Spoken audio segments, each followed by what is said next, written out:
எதையும் சரியா பார்த்துக்க மாட்டேங்கிறான்னு யார்கிட்ட போய் சொல்லுது? இன்னொரு இறைவன் போய் சொல்லுது. அந்த இறைவன் டாக்டர் படிச்சுட்டு வந்து உட்கார்ந்து இருக்குது. ஆனா இப்ப இருக்கிற டாக்டர் என்ன பண்ணுது? வத்தி ஏற்றும் போதே நீங்க நிறைய கேஸ் வரணும். இசிஜி வாங்கிட்டேன் புதுசா, அதுக்கு பேச வந்தோடனே எல்லாத்தையும் இசிஜி எடுத்துட்டோன்னே உனக்கு ஒண்ணு இல்லை. அப்ப நல்லா 500 ரூபாய் போச்சு, இவனுக்கு ஒண்ணு இல்லைன்னு அவனுக்கே தெரியல. நான் என்ன பண்றது? இப்ப பாத்துக்கோங்க, அந்த இறைநிலைனா ஏன்னா ஆன்மான்ற பேரை சொல்லாதீங்க. ஆன்மானா என்னன்னு தெரியாது. ஏதோ புக்கில் படிச்சதெல்லாம் வச்சு பேசிட்டு இருக்கிறோம். அது வரைக்கும் இந்த பிரச்சனை தீராது. அப்போ இந்த உடம்பை தூக்கிட்டு போய் சொல்லுது, இவன் உடம்பு சரி சார் எனக்கு வைத்தால போகுதுன்னு சொல்லுதா இல்லையா? சார் இந்த உடம்புக்கும் போகுது பின்னாடி சொல்லி சார். அப்போ கூட அந்த இறைநிலை கம்ப்ளைண்ட் பண்ணுது. யார்கிட்ட? சகலமும் பிரம்மம். அந்த கடவுளை வாத்தியார்கிட்ட போய் சொல்லுது, சார் என் பிள்ளை கொஞ்சம் நல்லா படிச்சு சொல்லி கொடுத்தேன். கரெக்டா? ஏன் பிள்ளைங்க அது எது? இந்த உடம்புக்கு பாடம் சொல்லி கொடுங்க சொன்னீங்க. இந்த உள்ள இருக்கிற அந்த இறைவன் அந்த இறைவன் சொல்லுது, இப்ப வாங்க சப்ஜெக்ட். நான் எனது வாழ்நாளில் யாருடைய உடலுக்கும் மனதுக்கும் துன்பம் தர மாட்டேன். இது யாரோட உடம்பு? முதல்ல இந்த உடம்பு துன்பம் தராமல் இருக்கிறான்னு பாருங்க. இந்த உடம்பு தூக்கிட்டு ஒழுங்கா எக்ஸசைஸ் செய்யறான்னு பாக்கணும். இந்த உடம்பு தூக்கிட்டு ஒழுங்கா சத்சங்கத்துக்கு வரணும்னு பாக்கணும். இந்த உடம்பு வச்சுட்டு ஒழுங்கா நல்ல வரியை கழிக்கணும். யாருடைய உடலுக்கும் மனதுக்கும் துன்பம் தர மாட்டேன். மனசுக்கு துன்பம் தரக்கூடாதுன்னா ஒழுங்கா தியானம் பண்ணணும். தியானம் பண்ணிட்டா சரியா போடுமா? திருட்ட கூட தியானம் தான் பண்றான், சூப்பரா திருட்டம். லஞ்சம் வாங்கணும், சூப்பரா லஞ்சம் வாங்கலாம். எப்படி மாட்டிக்காத வாங்குறாங்களா இல்லையா? எல்லாரும் தெரிஞ்சுதான் கப்பல் வேலைக்கு பாக்குறோமா இல்லையா? அப்போ தியானம் பண்ணுபவர்கள் அகத்தாய்வு பண்ணணும் தான் மகரிஷி வச்சார். நான் செய்யறது சரியா இல்லையா எனக்கு நானே ஜட்ஜ்மெண்ட் எழுதிக்கணும். யாரு? உனக்கு நீ தான் நீதிபதி மகரிஷி சொல்லியிருக்காரு. எனக்கு வேற ஒருத்த நீதிபதி வந்தா கோபம் வந்துடும். கரெக்டா? இப்ப பாருங்க, நான் எனது வாழ்நாளில் யாருடைய உடலுக்கும் மனதுக்கும் துன்பம் தான். அப்ப இந்த உடம்பு நான் துன்பம் தரல சாமி. சார் இன்னைக்கு சர்வதேச யோக தினம், காலையில சைட் ஷெட்யூல் இருக்கு, அதனால யோக எக்ஸசைஸ் கட் அப்படின்னு சொல்ல நான் வேஸ்ட். நான் காலையில எழுந்திரிச்சு ஆனா தியானம் பண்ணல இன்னைக்கு. ஏன்னா நான் இன்னைக்கு அவங்களோட பேசுறதே ஒரு தியானமா தான் பேசுறேன். அப்ப என்ன பண்ண, காலையில எழுந்திரிச்சு என்னுடைய உடல் கடமை எல்லாம் முடிச்சுட்டு யோகாசனத்தை இந்த உடற்பயிற்சி எல்லாம் தெளிவா செஞ்சுட்டு கரெக்டா சொன்ன டைமுக்கு 6:15 கலெக்டர் போயிடுச்சு. அப்போதான் நான் எனது வாழ்நாளில் யாருடைய உடலுக்கும் மனதுக்கும் துன்பம் தர மாட்டேன்னா இந்த உடலுக்கும் மனசுக்கும் நான் துன்பம் தரல, பதட்டப்பட்டு ஓடல, டைமுக்கு கிளம்பி ரிலாக்ஸா போறேன். இதான் நீங்க பப்ளிக்லாம் சொன்ன டைமுக்கு ஆரம்பிக்கணும். மனவளக்கலைக்கே சொன்ன டைமுக்கு ஆரம்பிக்க முடியாது. மனவளக்கலை பஞ்சுவாட்டின்னு ஒன்று கிரியேட் ஆகி போச்சு. மகரிஷி இருந்த வரைக்கும் அது இல்லை. இப்போ இதுக்கு ஒரு 1/2 மணி நேரம் போயிடுச்சு. இந்தியன் பஞ்சுவாட்டினா 1 hour. கரெக்டுங்களா? மனவளக்கலை பஞ்சுவாட்டி ஆஃப். சரி, அப்புறம் இந்தியன் பஞ்சுவாட்டி இல்லைன்னா யோகா பஞ்சுவாட்டின்னு இருக்கணும். 6:30 தான் இருப்பாங்க. இருந்தாலும் நான் 6:15 போயிட்டேன். அப்பதான் லாஸ்ட் பண்ண. ஏன்னா பப்ளிக் வரணும் இல்லை, வந்தாதான் நடத்த முடியும். அப்போ முதல் வரையை நம்ம சரி பண்ணிட்டோம். இப்ப இதை சொல்லும் போது ஒரு அம்மா சொன்னா, ஐயோ இவ்வளவு நாள் நான் அடுத்தவங்களுக்கு நேரம் நினைச்சிட்டு இருந்தோம் சார் அப்படின்னா. அப்புறம் 2வது வரி என்ன வருது சொல்லுங்க. துன்பப்படும் உயிர்களுக்கு என்னால் முடிந்த உதவிகளை செய்வேன். ஏதோ இந்த உயிர் உள்ள மாட்டி துன்பப்படுத அது வேற ஆளு கொஞ்சம் பார்த்து நல்ல ஒழுங்கான சாப்பாடு தர்றது. அற்றால் அளவறிந்து உண்ப அங்கரங்க பெற்றால் நெடி வைக்குமாறு. அதுக்கு என்ன சாப்பாடு சாப்பிடணும் அது நேரம் பார்த்து கொடு. அப்பதான் அந்த உயிர் உடம்புக்குள்ள நீண்ட காலம் இருக்கும். அற்றால் அளவறிந்து உண்க அங்கரங்க பெற்றால் நெடி துய்க்குமாறு. நீ இருக்கிற வரைக்கும் இந்த பிறவி பயன் அடைகிற வரைக்கும் அது உள்ள ஒத்து உழைக்கும். மகரிஷி நினைச்சாரு 52 வயசு பத்தாது, இன்னும் வந்தாதான் இந்த உலகத்துக்கு எனக்கு செய்ய வேண்டிய கடமையை சரியா செய்ய முடியும்னு நினைச்சாரு. 96 வயசு வரைக்கும் இருந்தாரு. அப்புறம் அவர் முடிவு பண்ணாரு, மனுஷன் 90க்கு மேலே இருக்கக்கூடாது சொன்னாரு. அவர்கிட்ட பேசும்போது 90க்கு மேல இருக்கக்கூடாது சொன்னாரு. ஏன்னா மகானா இருந்தாலும் 90க்கு மேல போயிட்டு அடுத்தவங்க பிடியில வச்சுக்கிறாங்க. அவங்க சுதந்திரத்தை கொடுக்கல. அவர் நம்மளோட பேசணும் விட மாட்டேங்குது நிர்வாகம்.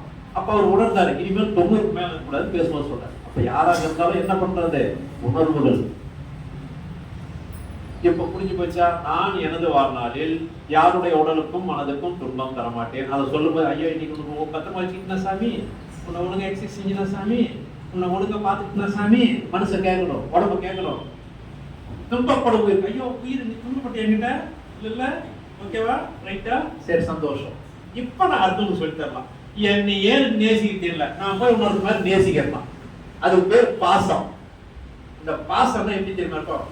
நான் தினமும் நானே வணக்கம் வைக்கிறேன், அந்த ஆள் வைக்க மாட்டேன். பெருமாள் கோயில் போய் நீ தான் தினம் கும்பிடுற, அவர் பதில் கும்பிடலன்னு கோயிலுக்கு போதும். ஏன் அப்படி மற்ற மனிதர்களை அப்படி எதிர்பார்க்கறீங்க? இதுதான் பாசம். நேசம் அன்புன்றது எந்த பிரதிபலனும் எதிர்பார்க்காது. நமக்கு பாக்கியம், நம்ம தான் இன்னைக்கு முந்திக்கிட்டோம், நேற்று முதல் இன்னைக்கு நாளைக்கு நம்ம தான் முந்திக்கிறோம் அப்படின்னு சந்தோஷமா இருக்கும். சரி, எல்லாம் கை தூக்க பார்க்கலாம். யாருமே கை தூக்கல? என்ன ஆச்சு? எதுவுமே சொல்லாத சொல்றீங்க. சரி, கையை இறக்கும் பார்க்கலாம். எந்திரிக்க பார்க்கலாம். எந்திரிங்க பார்க்கலாம். உக்காருங்க.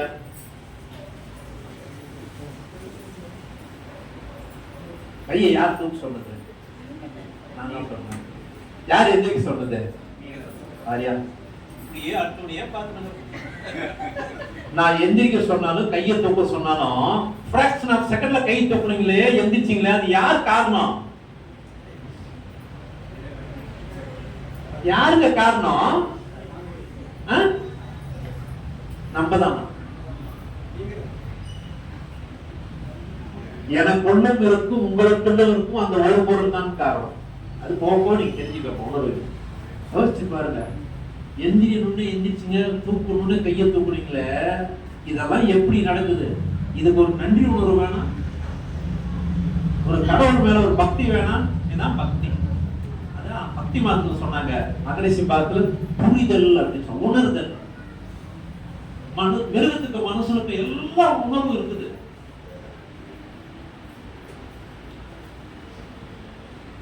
ஒரு தண்ணியில மாட்டிட்ட வார்த்தை கூட ஒரு நாய் தூக்கி கொடுத்து டிஸ்கவரி சேனல்ல பார்க்கும்போது எல்லாத்துக்கும் உணர்வு வந்துருச்சு. அந்த அட்வான்டேஜ். ஏன் மனுஷன்கிட்ட மட்டும் அந்த உணர்வு இல்லை? நான் முதல்லையும் கேள்வி கேட்டேன், எல்லாம் பாராட்டிக்கிறாங்க, ஏன் தெரியுமா அது இல்ல?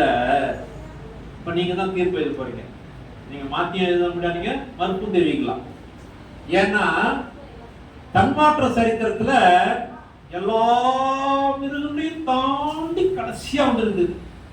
காக்கா காக்காவா இருக்கு, நரி நரியா இருக்கு, நாய் நாயா இருக்கு, குயில் குயிலா இருக்கு, மயில் மயிலா இருக்கு. ஆனா இது மட்டும் எல்லாத்தையும் தாண்டி வந்திருக்கு. மகரிஷி என்ன சொல்றாரு? இந்த கர்மயத்துல முற்று முற்று தவம் பண்ணிக்கிட்டே போனீங்கன்னா, பின்னோக்கி போனீங்கன்னா, அப்படியே ஒரு நுண்ணுயிரில இருந்து பஞ்சபோதங்கள் வரைக்கும் போய் பின்னாயி இறைப்புகள் வரைக்கும் போலாம். அவ்வளோ ரெக்கார்டும் யாருக்கிட்ட இருக்குது? நம்ம கிட்ட. கருமையா நம்ம நினைச்சிட்டு இருக்க நேரத்து பிறந்து ஏதோ 26 வயசு 36 வயசு, கோடான கோடி வருஷத்துக்கு முன்னால இருந்து இன்னி வரைக்கும் இருக்கிற செல் நம்ம கிட்ட இருக்கு. Very very oldest. அத்தனை குரம் தாயிட்டு இருக்கு. இப்போ முடிக்கிற அந்த தீர்ப்பை சொல்லிட்டு அப்புறம் போவோம். நீங்க தான் சொல்ல போறீங்க, இத்தனை மிருக குணமும் வந்து கடைசியா வந்தான் இல்லையா? இதனால இப்ப சொல்றது சரியா இருந்தா ஓகேன்னு சொல்லுங்க. மனுஷங்கிட்ட நாய் குணம் இருக்கா? மனுஷங்கிட்ட நரி குணம் இருக்கா? தேல் மாதிரி வாயிலே கொட்டுறானா? பாம்பு மாதிரி போட்டு தள்ளுறானா? போற மாதிரி புரண்டு எடுக்கிறானா? ஏதாவது ஒண்ணு இல்லாத இருந்தா என்ன பிரச்சனைனா, எல்லா உருவமும் டிசைன் பண்ணி வந்த உருவம் இதுக்குள்ள மாட்டிச்சு. இப்ப இதுகிட்ட போய் உண்மையை சொன்னா மகான்களோட நிலைமை என்ன ஆகும்? ஒரு காலத்துல பூமி உண்டன்னு சொன்னதுக்கே என்ன பண்ணிட்டாங்க? மகரிஷியே சொல்லியிருக்காரு. விவேகானந்தனே கூட என்ன பண்ணிட்டாரு? தைரியமா பேசினா சுலா பாய்ஸ் வச்சு கொண்டுட்டாங்க. அப்போ உண்மையை சொன்னா கொண்டுடுவாங்க. பார்த்தாங்க, அவையார் புரிஞ்சுக்கிட்டாங்க. இந்த அரிதரிதாய் மாநிலரை பிறந்தது அந்த பயத்துதான் பாடு. கொஞ்சம் உண்மையை சொல்லி நம்மளை காப்பாற்றணும்னா கூட நம்ம கொஞ்சம் ஜாதரா தான் காப்பாற்ற முடியும். நம்மளை கொஞ்சம் ஜாதரா வைக்கலன்னு வச்சுக்கோங்க, போட்டு தள்ளுவோம். இந்த ஜெனரேஷனுக்கு அவங்களே தெரியாத போயிருக்கோம். அப்படிதான் மகரிஷி கூட என்ன பண்ணாரு? அரிதறிது நீங்க அந்த நந்தவனத்துல கடைசியா வந்து அற்புதமான மலர்னு எழுதிப்பாரு பாருங்க. புத்தகத்துல எழுதிப்பாரு, நீங்க தான் உலகத்திலே சூப்பர் மலர் அப்படின்னு சொல்லியிருப்பாரு. எங்க மிஸ் சொன்ன உடனே இப்ப புரியுதா? ஆமாங்க. நான் மகரிஷி சொல்லுவாரு, சில பேர் திடீர்னு கவனமா தேல் மாதிரி போட்டோம், ஒரே வார்த்தை நச்சு திருன்னு ஏறும். சரி, இப்ப எல்லா ஜீவராசிக்கும் ஒரு சிறப்பம்சம் இருக்குது. மனுஷனுக்குன்னு ஏதாவது ஒண்ணு இருந்திருக்குமோ இல்லையா? கண்டிப்பா கடவுள் குறை வச்சிருக்க மாட்டான். கடவுள் இது மாதிரி தப்பு பண்ற ஆள் கிடையாது. அவன் கள்ளம் கபடம் இல்லாதவன். அவனுக்கு கவுடு சூடே தெரியாது. மகரிஷி அவர் இறைநிலையில இருந்தாலும் மகரிஷி கூட கவுடு சூதலாம தனக்கு தெரிஞ்சது எல்லாத்தையும் வாரி கொடுத்து போயிட்டாரு. ஒரு நகைச்சுவை சொல்லி போனா நல்லா இருக்கும் நினைக்கிறேன். ஏன்னா அடிக்கடி நம்ம அந்த நகைச்சுவை நினைச்சு பார்த்தோம். தங்கவேலும் மிஸ்ஸஸும் நைட் போய் படுக்கிறாங்க. படுக்கும்போது நாளைக்கு என்னங்க டிஃபன் செய்ய அவங்க உண்மையிலே கனவு பண்ணிட்டாங்க. திரும்ப திரைப்படத்திலே ஒண்ணா நிற்பாங்க, வாழ்க்கையில எப்படிதான் இருப்பாங்க. என்னங்க டிஃபன் செய்ய? பூரி செய். சந்தோஷம். எப்படிங்க செய்யணும்? கொஞ்சம் கோதுமை மாவு எடுத்து, அதான் எனக்கு தெரியுமே. கொஞ்சம் உப்பு எடுத்து, அதான் எனக்கு தெரியுமே. கொஞ்சம் தண்ணி ஊற்றி, அதான் எனக்கு தெரியுமே. ஏறி தைய தக்கன்னு மெதிட்டாரு. என்னங்க இப்படி சொல்லிவிட்டீங்கன்னா? என்ன தெரியலன்னு கேட்டேன். சொல்லி தரல. கம்முன்னு சரிங்க சொல்லுங்கன்னு கேட்டியா? தெரியுமே தெரியாம அப்படி எதுக்கு கேட்டா? தைய தக்கன்னு மெதிட்ட. தப்புதாங்க. இந்த நகைச்சுவை எப்படி இருக்கு? அவ்வளவு யோசிக்க வேண்டியது. மகரிஷி பிரம்ம ஞான விளக்கம் கொடுத்துட்டாரு, அதான் எனக்கு தெரியுமே. ஆனா உணர்ந்தமா இதுக்கெல்லாம் எது தடையா இருக்கு அப்படின்னு சொன்னா 5 பெரும் பணிச்செயல்கள், அருகுணங்கள். அதான் மகரிஷி பக்குவமா அங்க வர. மகரிஷி ஒரு தடவை பேசிட்டே இருக்காரு. இது எத்தனை பேர் கேட்டிருப்பீங்கன்னு தெரியாது, படிச்சிருப்பீங்களோ புக்ல இருக்குன்னு தெரியாது. சூப்பர் அனிமல் சொன்னார் மகரிஷி. ஏன்னா இது பைக் ஓட்டும். யானை கூட சர்க்கஸ்ல பைக் ஓட்ட கத்து கொடுக்காது, இன்னொரு பெரிய பைக் ஓட்டு எல்லா வேலையும் பண்ணும். இது மகரிஷி சொன்னார். கொஞ்சம் துணிஞ்சு சொன்னார். அது சொன்னது இருக்கட்டும். இப்ப நம்ம ஒரு தீர்ப்பு எழுதுவோம். மிருகத்துக்கும் மனுஷனுக்கு என்ன வித்தியாசம்? நீங்க தீர்ப்பு எழுதுற சாமி, உங்க தீர்ப்புக்கு மறு தீர்ப்பே கிடையாது. மனுஷன் சிரிப்பான். சூப்பர். ஐயா சொல்லியிருக்காரு, மனுஷன் சிரிப்பான், அது சிரிக்காது. அப்புறம் இங்க பக்கம் மனுஷன் பேசுவான். பகுத்தறிவு. மிருகத்துக்கு பகுத்தறிவு இருக்கு, மனுஷனுக்கு பகுத்தறிவு இருக்கு, மிருகத்துக்கு பகுத்தறிவு இல்ல. 2. மனுஷன் பேசுவான், மிருகம் பேசாது. மனுஷன் பேசுறான், மிருகம் பேசாது. 3. என்னங்க? நல்லது 4. இந்த 4 மட்டும் வச்சுக்கலாம். கொஞ்சம் டிஸ்கஸ்க்கு நேரம் கம்மியா இருக்கு. போதும். முதல்ல சிரிக்கிறத பத்தி சொன்னார். ஐயா, நீங்க வளர்க்குற நாயோ ஏதோ ஒரு அனிமல் ஒரு 4 நாள் ஊருக்கு போயிட்டோம்னா, தெருநாய், என் அனுபவத்துல பார்த்து தெருநாயோ தினம் சொல்ல ஊருக்கு போயிட்டு ஒரு வாரம் கழிச்சு வந்தா அது வந்து நீங்க சிரிக்குதுன்னு சொன்னீங்களா, அது சொல்றேன். அந்த மிருகம் நம்ம கிட்ட கொஞ்சம் விளையாடுதா இல்லையா? சொல்ல விசாரிக்குதா இல்லையா? அது உணர்வு வெளிப்படுத்துதா இல்லையா? இவன் உள்ள திட்டினே வெளியே சிரிப்பான், அதுக்கு தெரியாது. குடிக்கணும்னா குலைக்கும், குடிச்சா கொஞ்சம். அப்ப மிருகம் நம்மளோட ஆனந்தமா கொஞ்சதா இல்லையா, சிரிக்குதா இல்லையா? முடிஞ்சு போச்சு. 1. அப்புறம் 2வது தம்பி சொல்லிச்சு, மிருகம் பேசாது, நம்ம பேசுறோம். இங்க காக்காக்கு சாதம் வைக்கிறவங்க எத்தனை பேரு? அதான் அமாவாசைக்கு சாதம் வைக்கிறவங்களா இருப்பீங்கல்ல? சூப்பர். போய் சாதம் வச்சுட்டு, நான் தான் டெய்லி வைக்கிறவங்க தான். சாதம் வச்சுட்டு காக்கா வந்து சாப்பிடு, காக்கா நீ வந்து சாப்பிடு, அப்படியே சொன்னீங்க. என்ன சொன்னீங்க? என்ன சொன்னீங்க? கூப்பிட்டீங்க. காக்கான்னு கூப்பிட்டு எது வந்தது? காக்கா வந்து ஒரு காக்கா உட்காந்துட்டு அது என்னன்னு கூப்பிட்டுது? இப்ப அது காக்கா பாஷை தானே அது. நீங்க அது பாஷையை கத்து வச்சு அது சும்மான பாஷை பேசிட்டீங்கல்ல. இந்திக்கார வடநாட்டுக்கார வந்து பேசுறாங்க, ஏன் வானாத்துமே அப்படின்னு கேக்குறான். முழுகிறீங்க. இன்னைக்கு ஹோட்டல்ல போயிட்டு கொஞ்சம் நம்ம ஊர்ல எல்லா ஹோட்டலையும் வந்து கரம் பாணி தேவன்றோம், சொட்டு நீ போடுறாங்க கத்துக்கிறோம். அதுக்காக நம்ம தண்டா பாணி தேவன்றோம், சாயா தேவன்றோம். டீ டைம் போய் சாயா டைம் கடை வந்துருச்சு. கொஞ்சம் இனிமே ஹிந்தி நம்ம இனிமேல் அப்படியே நீங்க தான் ஹிந்தி வேணாம், நீங்கள தானே ஹிந்தி கத்துக்குவீங்க இனிமேல். புரியுதா? இப்போ காக்கா பேசி நாய், ஒரு நாயை கல் எடுத்து அடிச்சோன்னா ஒரு நாய் குழங்குது. அடுத்த தெருவு வந்து ஒரு நாய் குழம்பு கொடுக்குதா இல்லையா? எவன்டா எங்க ஆள் அடிச்சதுன்னு கேட்குதா இல்லையா? பேசுதா இல்லையா? இப்போ மிருகம் பேசுதா இல்லையா? எல்லா மிருகத்துக்கும் ஒரு லாங்குவேஜ் இருக்குது. காக்காக்குன்னு உலகம் போல இருக்கிற காக்காக்கு ஒரு லாங்குவேஜ் தான். ஆனா இந்த உலகம் பூரா இருக்கிற 800 கோடி மனுஷனுக்கு எத்தனை லாங்குவேஜ் தான் இருப்பா? ஆனா அவங்க எல்லாம் அப்படி கிடையாது சாமி. புலிக்குன்னா ஒரே லாங்குவேஜ், நாய்க்குன்னா ஒரே லாங்குவேஜ். ரைட். 2வது கேள்வி பதில் வந்துருச்சு. அப்புறம் 3வதுமா பகுத்தறிவு. அப்புறம் அந்த கடைசிக்கு வரும் பகுத்தறிவு. இந்த நரிக்கரும் ஜீன்ஸ் பேண்ட் போட்டு டிஷர்ட் தான் போட்டு போறான். நமக்கே தெரியல. சாமியும் 500 ரூபாய்க்கு சில்லர் கொடுத்தா ஒரு நரிக்கரும் பாக்குறோம், அடையாளம் தெரியாத போறான். அதை கரெக்டா நாய் குறைந்தா இல்லையா? அவன் ஒரு பூனையை கூட விட மாட்டேங்கிறான், வெட்டி தின்னுறான். நாய் அவன் கூட பொறுத்ததே இல்லை தெரு வரைக்கும். அதே பிஸ்கட் போடுறான் ஒரு மனுஷன், அவனை பார்த்து பாராட்டுதா இல்லையா? நம்ம வீட்டுக்கு வர சொந்தக்காரர் இருக்கும், வெளியாளுக்கு வந்தா வித்தியாசம் தெரிஞ்சு வளர்க்குற நாய் குலைக்குதா இல்லையா, அதை வச்சா நம்ம யாரோ வந்துக்கிறான்னு கண்டுபிடிச்சிக்கோ. இன்னும் சில நாய் விடாம படிச்சுன்னா எட்டி பார்த்தீங்கன்னா ஒரு விஷ ஜந்துக்கள் இருக்கும், ஒரு பாம்போ வேற ஒரு தெரு நாயோ ஏதோ ஒரு நான் நாய் வந்தப்ப எட்டி பார்ப்ப என்ன படிச்சுன்னா 2 மாடு வந்திருக்கும். அதனுடைய குரல்ல அது நடத்தையிலே நமக்கு ஒரு விஷயத்தை சொல்லுதா இல்லையா? அப்ப அதுக்கு ஆடு தின்னா பாலைன்னு தெரியுமா, இந்த இலை சாப்பிட்டா ஒத்துக்காதுன்னு ஆடு தெரிஞ்சுதானே சாப்பிடுது. அப்ப பகுத்தறிவு இருக்குதா இல்லையா சொல்லுங்க. இன்னும் ஹைலைட்டா சொல்றேன், நான் ஒரு தடவை சாப்பிட்டு இருந்தேன் மதுரை சீட்டை சீடை, நான் சொல்றேன் கதை. ஜன்னல்ல குரங்கு வந்து என்ன பார்த்தது, எனக்கு வத்தல் வச்சிருந்தாங்க அப்பதான், அது என்ன பார்த்தது.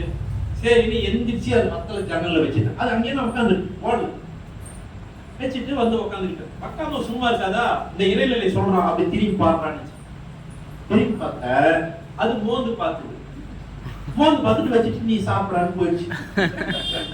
என்னடான்னு எடுத்து பார்த்தா கொஞ்சம் சிக்கு வாசனை வருது, ஏன்னா அது டப்பா கொண்டு வச்சு மூடி வச்சு வறுத்து வச்சுட்டாங்க. நம்மாலே வீணா கொடுமேன்னு தின்றோம், அது நீ தின்றான்னு போதப்ப அது அரியர்களை வசதியா என்ன சொன்ன, எங்க வீட்டை பாட்டு ஜோக் அடிச்சு, இந்த வத்தல நீ தான் திங்கணும் நான் திங்க மாட்டேன் குழந்தை அங்கேயே வச்சுட்டு போயிடுச்சு. எங்க இப்படி காலம் சிக்கு வாசனை வந்துருச்சு, நீ கொஞ்சம் முன்னாடியே திட்டமா வறுத்து வைமா அப்படின்னு சொல்லி நான் சாப்பிடுறேன், அது சொல்லிட்டு போது இதெல்லாம் நீங்க தான் தின்னணும்னு.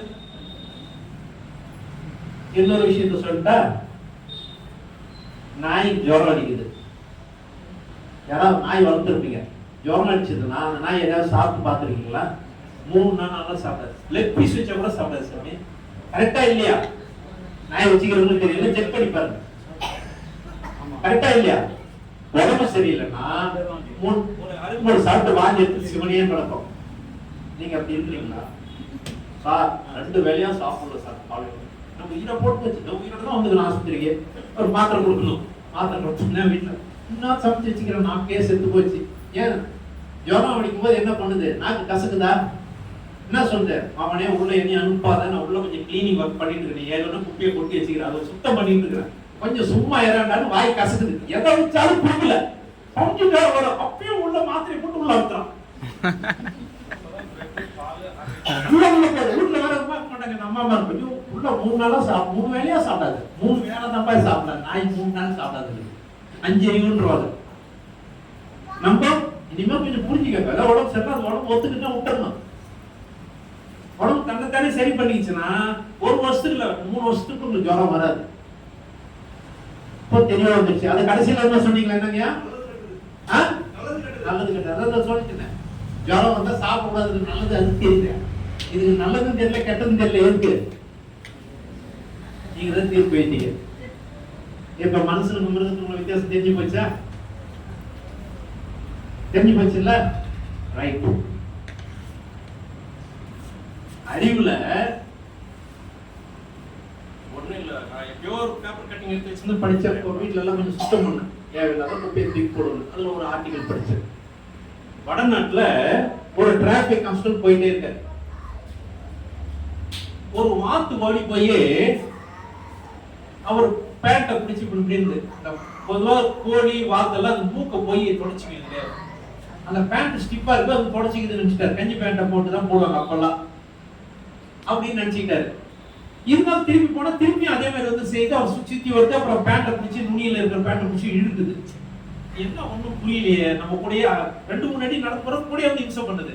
சில பேர் இருந்தா நம்மள இது என்ன தோட்டுக்கு அவர் என்ன யோசிச்சு பார்த்தாரு, இது என்னதான் பண்ணுது அப்படின்னு இழுக்கிற பக்கம் போனாரு, அது பேண்ட்டை இழுத்துது. சரி இழுத்த உடனே திரும்பினா அது பேண்ட்டை இழுக்கிறத விட்டு நடந்து போக ஆரம்பிச்சது. அது பின்னாலேயே நடந்து போனாரு.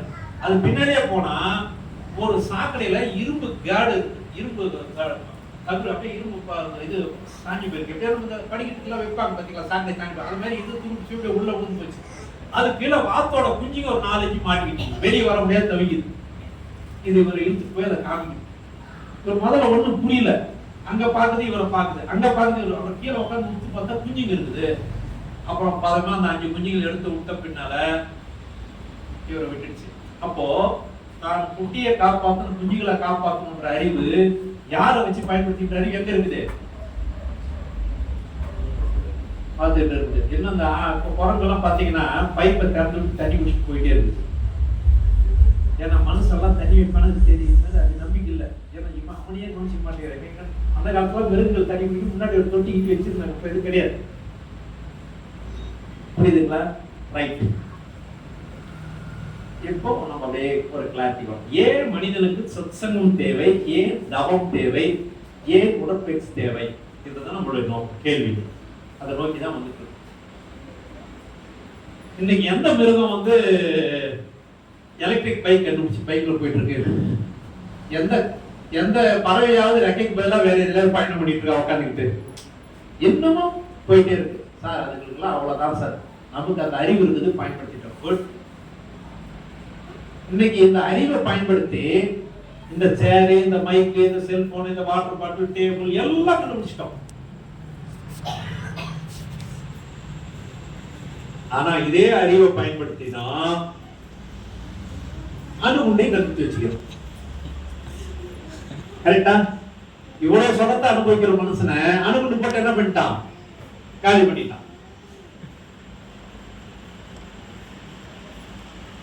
இது எப்படியே இருக்கு. அந்த கதை எதுக்கு சார் சொன்னீங்க? அது எப்படி பயன்படும்? அதை சொல்லுங்க பார்க்கலாம். ஒரு கதை சொன்னல, பூரி சொல்ற கதை. அந்த கதைக்கும் நமக்கு லைஃப்ல என்ன அட்டாச்மெண்ட் பொறுத்து கிடைக்கும், கொஞ்சம் லிங்க் பண்ணி பார்த்துக்கிறோம். சொல்லுங்க.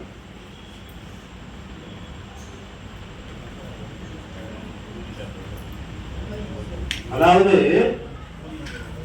இன்னைக்கு காலையில தூங்கி எந்திரிக்கிறீங்கன்னா எனக்கு ஒன்றும் தெரியாது கடவுள, எல்லாம் நீ தான் பார்த்துக்கணும், நீ சொல்றத நான் கேட்கிறேன் அப்படின்ற சரணாகதி.